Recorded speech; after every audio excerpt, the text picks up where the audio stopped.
আসসালামু আলাইকুম। বাংলাদেশ সেনাবাহিনীর বিশেষ বিচারিক ক্ষমতা আরও ৬০ দিন বৃদ্ধি পেল।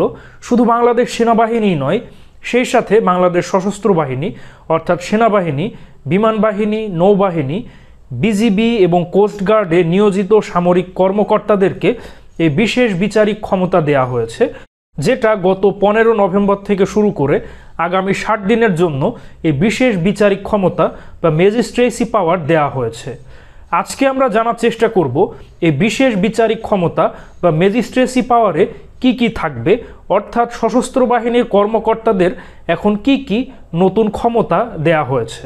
এই বিশেষ বিচারিক ক্ষমতা অন্তর্বর্তীকালীন সরকারের জনপ্রশাসন মন্ত্রণালয়ের একটি প্রজ্ঞাপনে জারি করা হয়। এই প্রজ্ঞাপনে কারা এই বিশেষ ক্ষমতা পেলেন এবং কোন কোন আইন এবং অপরাধ প্রতিরোধের জন্য ক্ষমতা পেলেন এবং তাদের কর্মক্ষেত্র এবং মেয়াদ সেটাও বলা রয়েছে।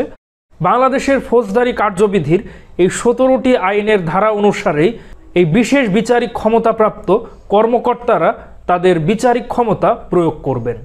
চলুন এখন আমরা জানার চেষ্টা করি সামরিক কর্মকর্তারা এই আইনের অধীনে কি কি ক্ষমতা পাবেন। তার মধ্যে অন্যতম হলো এই সামরিক কর্মকর্তাদের সামনে বা তাদের উপস্থিতিতে কোনো অপরাধ সংগঠিত হলে সেই অপরাধীকে তিনি গ্রেপ্তার করতে পারবেন অথবা গ্রেপ্তারের নির্দেশ দিতে পারবেন, এমনকি তদন্ত কার্য পরিচালনা করতে পারবেন। সেই সাথে কোনো স্থান বা কোনো ব্যক্তিকে তল্লাশি করতে পারবেন এবং তল্লাশি করার নির্দেশ দিতে পারবেন।